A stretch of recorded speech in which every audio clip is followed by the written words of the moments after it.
Boa noite.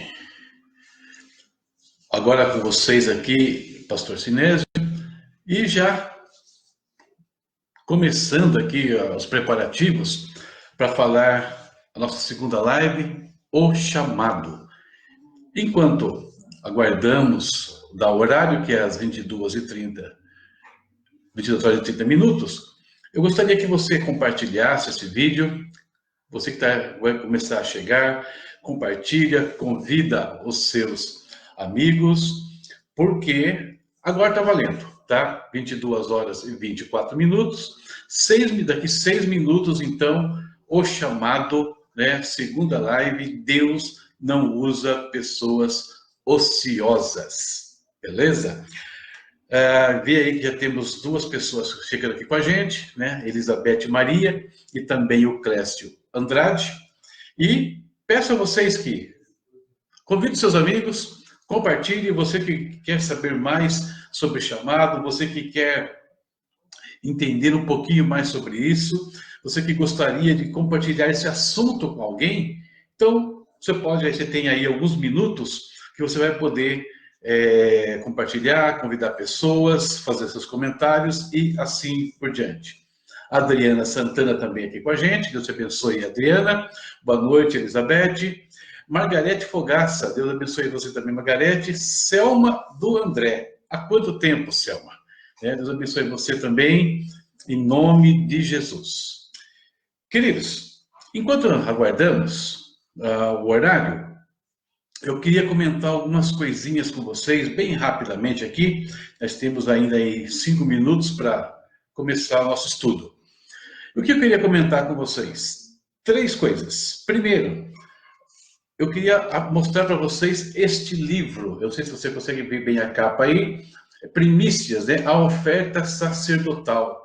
O que é esse material? É um material onde eu comento a oferta de primícias. Material também muito assunto, melhor dizendo, né? Muito divulgado aí entre algumas igrejas, né? Oferta de primícias. E eu faço aqui um comentário sobre isso, tecendo algumas opiniões, os prós e contras sobre o assunto, que é bíblico, que não é, se válido ou não. Então, essa é uma coisa que eu quero compartilhar com você. Outro livro também, que eu editei há pouco tempo atrás, é esse aqui, ó. Professores Inesquecíveis. Isso aqui é para quem é professor de escola bíblica, departamento de ensino bíblico, e você nunca teve nenhum treinamento, isso aqui vai te ajudar bastante no exercício do seu ministério. E, finalmente, né, um dos principais livros que eu tenho aqui, um dos comentários bíblicos que eu já escrevi, Apocalipse, né? A Bíblia sem mistério, Apocalipse. O antigo Apocalipse sem mistério. Um comentário do livro de Apocalipse, versículo por versículo, e que vai aí ajudar você a compreender esse livro fascinante, né? Que muitos têm medo, se assustam com o Apocalipse, mas é um livro maravilhoso e tem uma mensagem de esperança ainda maior, e vai nos esclarecer o que Deus preparou para aqueles que o amam, ok? Então, essas 3 coisinhas que eu queria falar com vocês, tá bom? E lembrando ainda que essas reflexões aqui, elas fazem parte do Pão Nosso de Cada Dia, que é o meu grupo de meditações, onde está, inclusive, acontecendo a live mais uma vez. E no Pão Nosso de Cada Dia, todos os dias eu publico uma reflexão. Essa reflexão vem em texto aqui no grupo, mas tem meu site, onde tem áudio, você pode pegar o áudio, e também vai para o meu canal no YouTube. E lá você pode também acompanhar por lá, ativar as notificações, assim toda vez que eu postar, você vai receber ali uma mensagem de Deus para a sua vida, né, no caso. Então, assim, algumas considerações aí. O site, se você quiser visitar, é o sinesiosantos.com.br, tá? E lá você, inclusive no site, você tem a meditação das 3 formas. Lá você consegue ver o texto, ouvir o áudio ou até assistir, né, o vídeo também num lugar só. Beleza? Vamos lá, 10 horas 28 minutos. Temos mais alguns minutinhos aí ainda para a gente começar. Então, por favor, convide mais algumas pessoas, né? Vamos lotar essa salinha aqui para a gente falar sobre chamado. Eu preciso convidar uma pessoa aqui que eu estava esquecendo. Deixa eu colocar aqui já. Muito bem, deixa eu convidar uma pessoa aqui. Inclusive, quem eu estou convidando aqui é a pastora Gisele, da Quadrangular Freguesia do Ó. E ela foi quem me pediu para fazer essas publicações sobre o chamado. Eles estão aplicando essas reflexões num trabalho que eles estão fazendo com a igreja. E o tema lá que eu estou trabalhando com os membros, os líderes, é chamado. Isso aqui é um jeito de colaborar com eles lá no trabalho deles lá. Ok, queridos? 10 horas e 29 minutos, está chegando o momento. Vamos falar sobre chamado, ok? Semana passada, o tema da live foi a parábola dos navios. E eu fiz uma comparação entre o ministério de Jonas e o ministério de Paulo, né? Para a gente entender, ali eu falei sobre resposta ao chamado. Qual é a resposta que Jonas deu ao chamado? Qual a resposta que Paulo deu ao chamado? E as diversas implicações do comportamento de Jonas e do comportamento do apóstolo Paulo. E falei também ali algumas coisinhas sobre o que é o chamado, né? Eu disse então que chamado, podemos dizer que chamado é a separação que Deus faz de algumas pessoas para uma obra, para uma missão específica, né? No caso. Também eu comentei o seguinte, que entendendo que a igreja é o corpo de Cristo, então todos têm uma atribuição. Então, de uma certa forma, eu disse que todos são chamados. Aliás, como eu expliquei, a igreja são os chamados para fora. Nós somos tirados das trevas e trazidos para a luz para anunciar as virtudes de Deus, daquele que nos chamou. Então, todos são chamados. Mas, nesse contexto, né, geral da igreja, Deus ainda separa um outro grupo para tarefas específicas. Aí nós temos os dons ministeriais, por exemplo, os apóstolos, os profetas, os pastores, os mestres, os evangelistas, que são chamados específicos. E eu falei de uma terceira fase ainda do chamado, que eu denominei aqui o clímax do chamado. Ou seja, nós nos convertemos, nós passamos para fazer parte desse chamado inicial, depois Deus nos leva para um chamado específico, e dentro desse chamado específico, Ele nos dá uma missão específica. Jonas tinha uma missão específica como profeta, ir a Nínive. Paulo termina sua carreira indo para Roma. O ponto alto dos dois ministérios, o ponto alto que vai coroar o ministério desses dois homens. Ainda que no caso de Jonas, com alguns percalços. No caso de Paulo, não. Então, isso foi o que eu falei basicamente sobre o chamado a semana passada. Hoje, então, baseado em João 5,17, meu pai trabalha até agora e eu trabalho também. O tema é: Deus não usa pessoas ociosas. Vamos falar um pouquinho sobre essa questão, beleza? Queridos, semana que vem, o assunto será a diversidade de ministérios. E eu pretendo compartilhar com vocês como foi o meu chamado, né? Como é que isso aconteceu há algumas décadas atrás. Quando se fala em chamado, uma coisa, né, antes de entrar propriamente no assunto, uma coisa importante que nós precisamos ter em mente. Para se ouvir o chamado de Deus, nós precisamos ter sensibilidade para ouvir a Deus. Se eu não tenho sensibilidade para ouvir, dificilmente eu vou conseguir discernir o meu chamado. Então, um dos primeiros pontos aqui também importantes é sensibilidade para ouvir a voz de Deus. E a gente vai ver alguns exemplos aqui de pessoas que passaram por isso, entenderam e discerniram o que Deus queria delas. E o chamado acontece também, queridos, uma coisa importante para a gente observar na palavra de Deus. O chamado acontece toda vez que Deus precisa mudar uma situação, ou uma realidade de um povo, de uma pessoa, e assim por diante. Então ele elege alguém, ele elege um dos seus servos que vai realizar aquela tarefa. E isso a gente vê acontecendo o tempo todo. Deus levantando pessoas para mudar situações. Agora, uma coisa que é importante dentro do chamado. Eu preciso ouvir a voz de Deus, é um ponto. O segundo ponto é que toda pessoa que está prestes a ser chamada por Deus, ela vai passar por uma experiência sobrenatural. Tem diversos exemplos na Bíblia que mostram isso. E praticamente todos que foram chamados por Deus, eles primeiro ouviram a voz de Deus, tiveram sensibilidade para isso, mas também tiveram uma experiência sobrenatural com Deus. Vamos ver alguns casos? Maria, né? Aquela que foi a mãe de Jesus Cristo. Olha só o que diz o texto. Lucas escreveu assim, ó.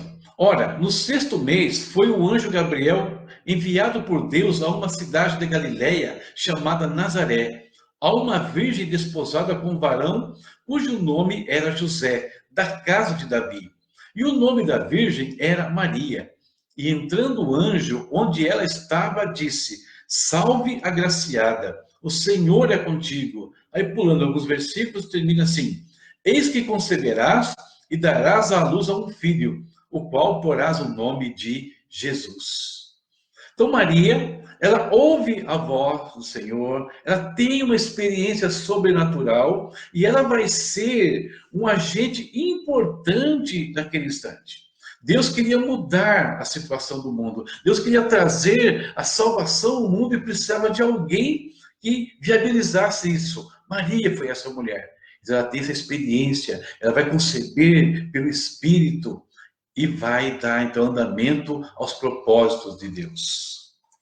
Outra pessoa também que vai passar por uma experiência sobrenatural, e isso começa com os seus pais, é Sansão. Vamos ler um trecho do livro de Juízes, capítulo 13, fala assim, ó.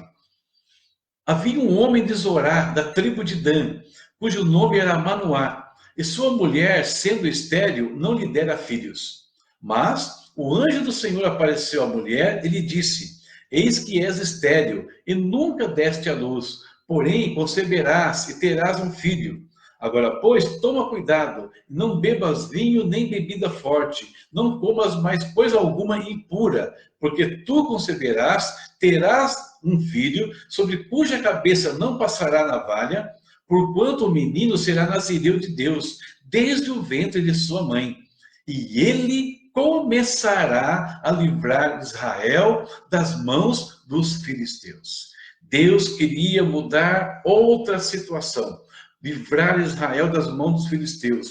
Ele vai, então, levantar Sansão, mas começa falando com os pais. Os pais ouvem a voz de Deus, os pais têm uma experiência sobrenatural com Deus ali, a mãe que é estéril é curada, e isso traz um novo cenário para o povo de Israel. Outra pessoa, esse nós conhecemos bem, falamos dele na semana passada, inclusive, o apóstolo Paulo. Mas, seguindo ele viagem e aproximando-se de Damasco, subitamente cercou um resplendor de luz do céu. E, caindo por terra, ouviu uma voz que lhe dizia: Saulo, Saulo, por que me persegues? Ele perguntou: Quem és tu, Senhor? Respondeu o Senhor: Eu sou Jesus a quem tu persegues. Mas levanta-te, entra na cidade, e lá te será dito o que te cumpre fazer. Percebe? Deus quer levar o evangelho para os confins da terra. O escolhido é Paulo, que ouve a voz de Deus, que tem uma experiência sobrenatural de Deus antes de começar o seu chamado. O que mais? Então, querido, nós precisamos ouvir, estar atentos à voz do Senhor. E Deus vai confirmar de uma forma sobrenatural nas nossas vidas o propósito dele para nós, de alguma maneira. Ele sempre faz isso, não nos deixa na dúvida. Nós poderíamos citar muitos outros exemplos. Tenho certeza que você pode lembrar aí de mais pessoas que foram chamadas por Deus, e não só na Bíblia. Nós conhecemos muitos pastores, muitos líderes que já compartilharam seu chamado conosco, e foi muito semelhante ao que aconteceu com os personagens bíblicos. O que mais ainda?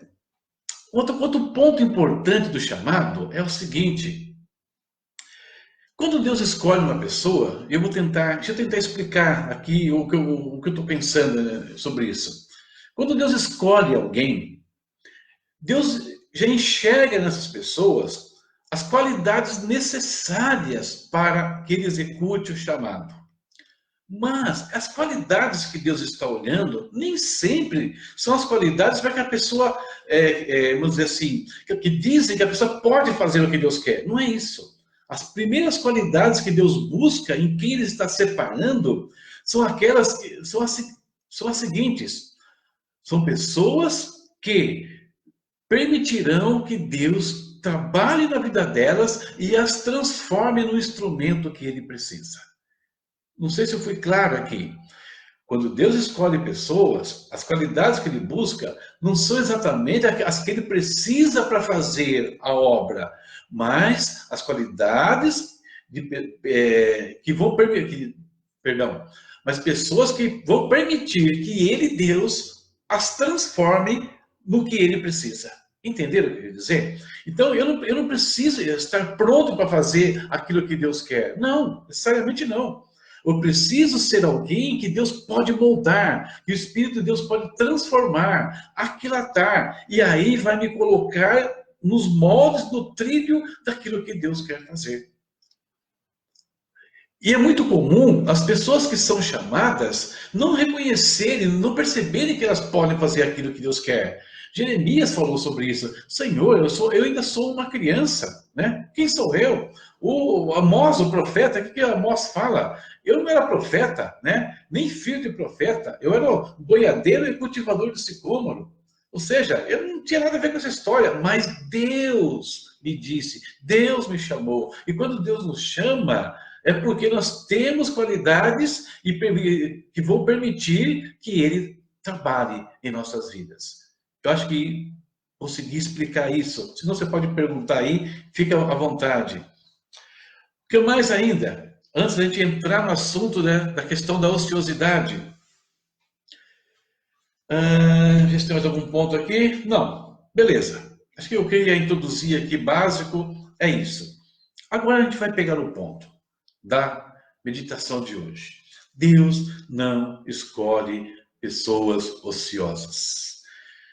Se você está ainda não sabe qual é o seu chamado, se você está desejando ouvir a voz de Deus, ter uma experiência sobrenatural com Deus, definindo o seu chamado, mas você é ocioso na obra de Deus, mas você não faz nada na obra de Deus, olha, eu ousaria dizer o seguinte: esquece.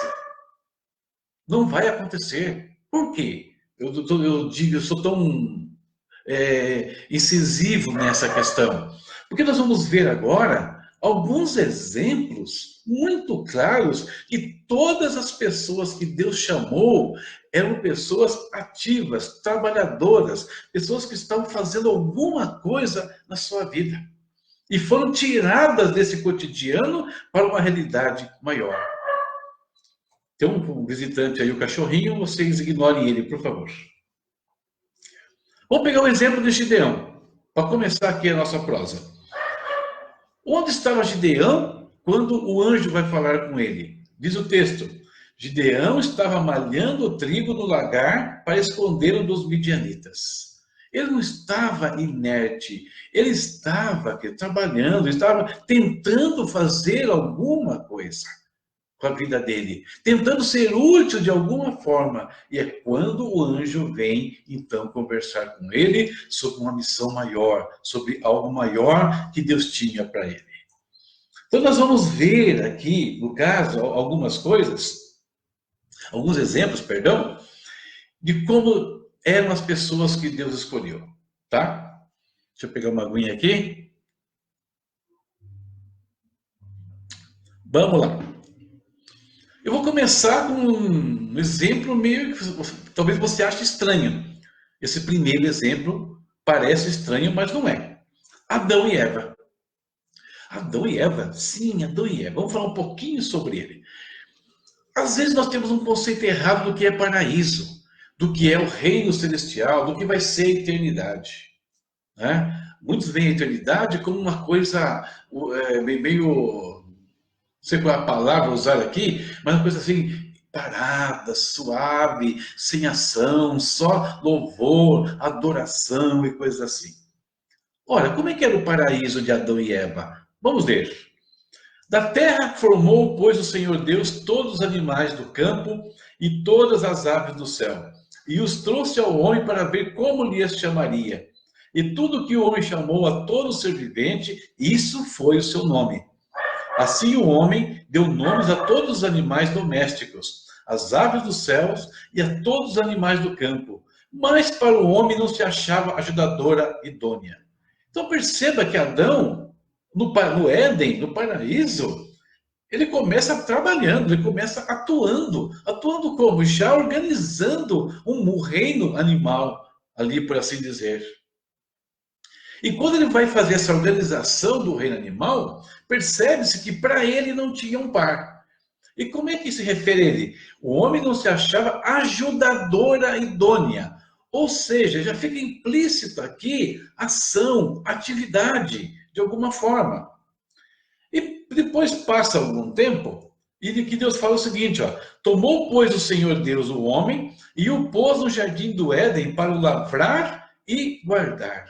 Ou seja, Adão, ele tinha funções, ele trabalhava no paraíso, e para isso ele tinha a sua ajudadora, Eva, posteriormente. Queridos, eu termino essa parte do Adão e Eva com a seguinte frase: não havia ociosidade no paraíso. Desde aquele começo, o trabalho já fazia parte do dia a dia do homem e da mulher. E uma coisa importante, eu já vi alguém dizer uma vez que a maldição que Deus lança sobre o homem foi o trabalho errado. O homem já trabalhava antes da queda. A maldição foi lançada sobre o trabalho, inclusive. Do suor do teu rosto comerás. Ou seja, ele já trabalhava antes, mas agora a coisa complicou. Então, o trabalho fazia parte do processo. Outro exemplo interessante, Neemias. Homem escolhido por Deus para conduzir, o processo de restauração de Israel após o cativeiro babilônico. Em que condições Neemias começa esse trabalho? Vamos ver. Ó Senhor, que estejam atentos os teus ouvidos à oração do teu servo, e à oração dos teus servos que se deleitam em temer o teu nome. E faze prosperar hoje o teu servo, e dá-lhe graça perante este homem. Eu era então copeiro do rei. Neemias, ele deixa o trabalho dele na corte, onde era o copeiro do rei, um serviço de confiança e responsabilidade, para se tornar o restaurador do povo de Israel, para reedificar os muros de Jerusalém. Deus não escolhe pessoas ociosas. José, mais um exemplo aqui do nosso grupo de pessoas.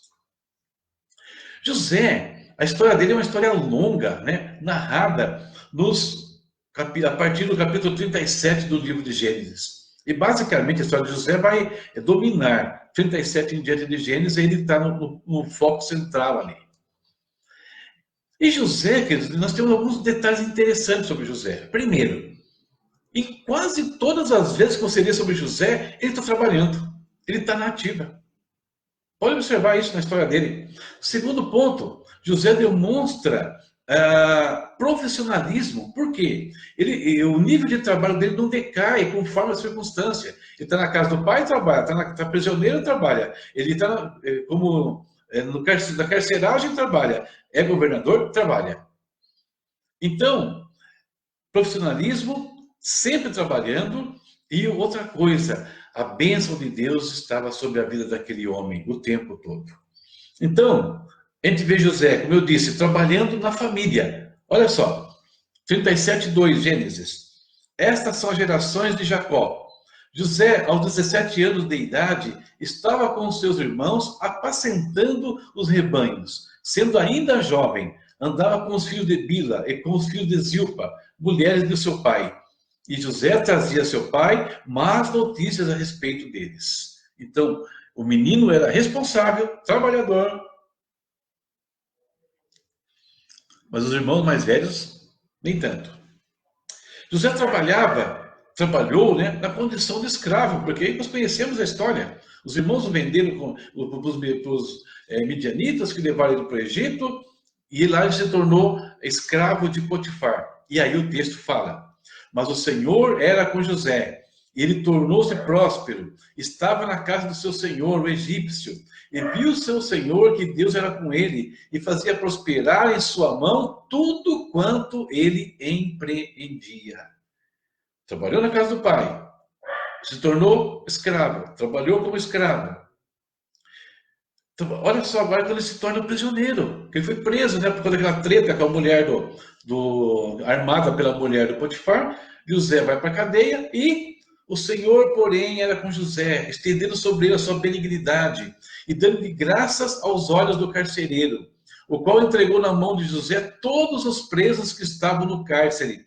E era José quem ordenava tudo o que se fazia ali. E o carcereiro não tinha cuidado de coisa alguma que estava na mão de José, porquanto o Senhor era com ele, fazendo prosperar tudo quanto ele empreendia.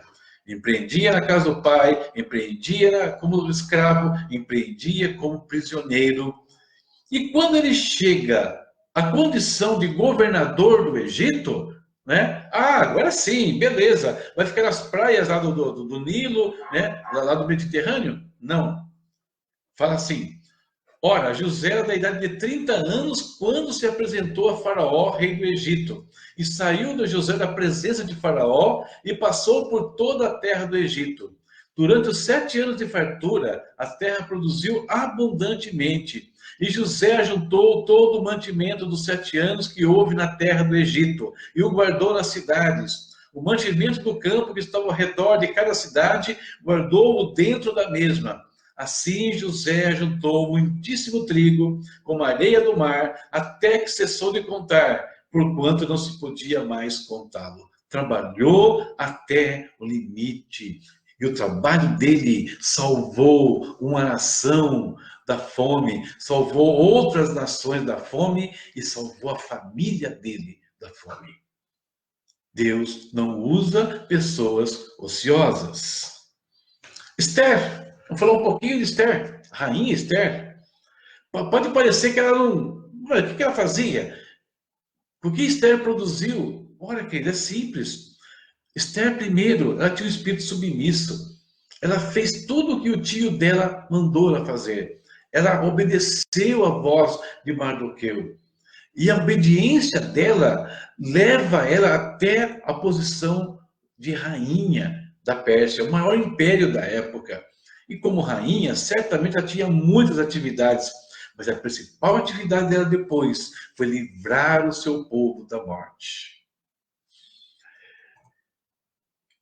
Mais 4 exemplos: Pedro, Tiago, André e João.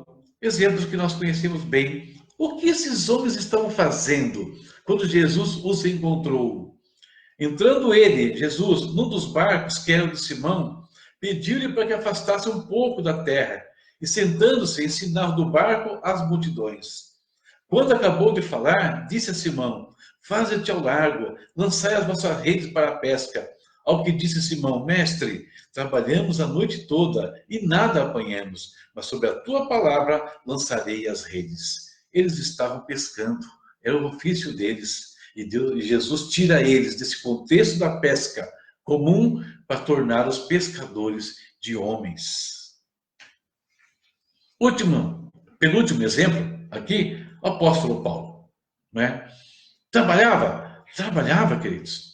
Tá certo que o trabalho de Paulo talvez fosse meio estranho, mas é que ele estava fazendo aquilo que ele entendia que era o correto fazer, defendendo a sua crença, os seus princípios. Saulo, porém, respirando ameaças e mortes contra os discípulos do Senhor, dirigiu-se ao sumo sacerdote, pediu-lhe cartas para Damasco, para as sinagogas, a fim de que, caso encontrasse alguns do caminho, quer homem, quer mulheres, os conduzisse presos a Jerusalém. Estava trabalhando, defendendo a crença dele e se esforçando, né? Saindo do limite da Palestina, indo para a Síria. E lá ele vai ter um encontro com Deus, com Jesus Cristo. E aí muda a história. Mas o curioso é que mesmo depois que ele se torna o apóstolo Paulo, olha o que fala o texto. Encontrando por nome, perdão, e encontrando o judeu por nome Áquila, natural do Ponto, que pouco antes viera da Itália, e Priscila, sua mulher, porque Cláudio tinha decretado que todos os judeus saíssem de Roma, foi ter com eles. E por ser do mesmo ofício, com eles morava, e juntos trabalhavam, pois eram por ofício fabricantes de tendas. Paulo trabalhando durante o seu ministério. E ele diz mais ainda depois em 1 Coríntios capítulo 4. Até a presente hora padecemos fome e sede, estamos nus, recebemos bofetadas e não temos pousada certa. E nos afadigamos trabalhando com as nossas próprias mãos. Somos injuriados e bendizemos, somos perseguidos e suportamos. Trabalho. Nunca ocioso. E o último exemplo, que é o que dá o tema da nossa reflexão hoje, é o próprio Senhor Jesus Cristo, e não poderia ser diferente, né? Não poderia ser diferente. Meu pai trabalha até agora e eu trabalho também. O profeta Isaías, falando a respeito de Cristo, disse: ele era desprezado e rejeitado dos homens, homem de dores e experimentado dos sofrimentos. Como um de quem os homens escondiam o rosto, era desprezado, e não fizemos dele caso algum. Jesus, no caso, é trabalhador, ele era o carpinteiro, e trabalhou dessa forma, né? Trabalhou o tempo todo, antes e depois, quando se torna o Messias. E depois, quando é questionado, meu pai trabalha até agora, e eu trabalho também.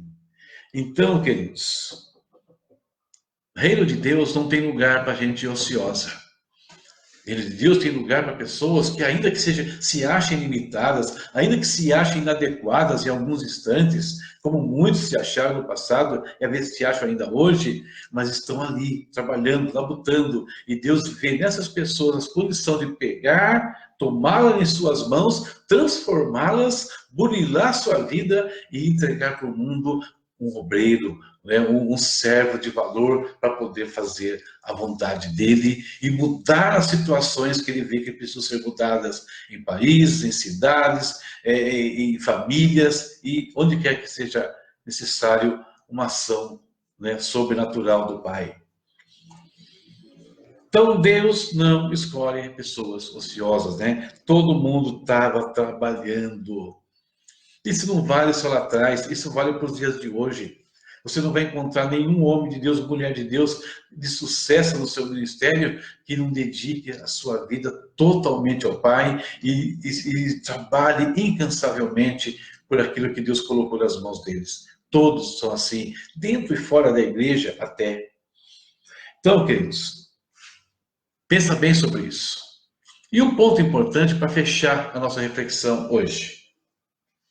Os dons. Nós temos os dons ministeriais, nós temos os dons pessoais, nós temos as manifestações do Espírito, né? Eu estou falando de Efésios 4, de Romanos 12 e de 1 Coríntios 12. Temos os dons. E o que são esses dons? Nós podemos dizer que os dons são ferramentas. E quem precisa de ferramenta? Pessoas que trabalham. Pessoas que ociosas não precisam de ferramentas. Deus vai derramar os seus dons sobre aqueles que efetivamente estão ativos ou querem ser ativos na obra dele. Essa é a nossa reflexão de hoje, né, aqui falando sobre chamado. E eu espero que isso abençoe a sua vida, abençoe a vida de alguém com quem você compartilhar. Deus quer nos usar. Nós só precisamos estar dispostos a agir, a trabalhar e a fazer a vontade dele. Tá bom? Então esse foi o bate-papo para hoje. Tá? Que Deus abençoe a sua casa, Deus abençoe a sua vida, Deus abençoe a sua família, em nome de Jesus. E que você possa ser um instrumento do Pai nas mãos dele para mudar situações onde ele te enviar. Certo? Semana que vem, última live. Tá? Eu vou falar então sobre a diversidade de ministérios e eu quero testemunhar para vocês como é que Deus me separou então para a área, né, do ensino, para a área da administração bíblica da palavra dele. Perfeito? Lembrando, se você quiser então um dos meus livros que eu mostrei para vocês aqui no começo, ou o Apocalipse, ou o livro para capacitação de professores, ou o comentário sobre as primícias, você pode adquirir isso no meu site, sinesiosantos.com.br. Beleza? E também, todos os dias, uma meditação nova no site sinesiosantos.com.br, ou aqui no Grupo Pão Nosso, ou no meu canal no YouTube. Diariamente, uma palavrinha lá, uma pequena reflexão para você aplicar na sua vida. Deus abençoe a todos, mais uma vez, até a semana que vem, se Deus quiser. Tchau, tchau.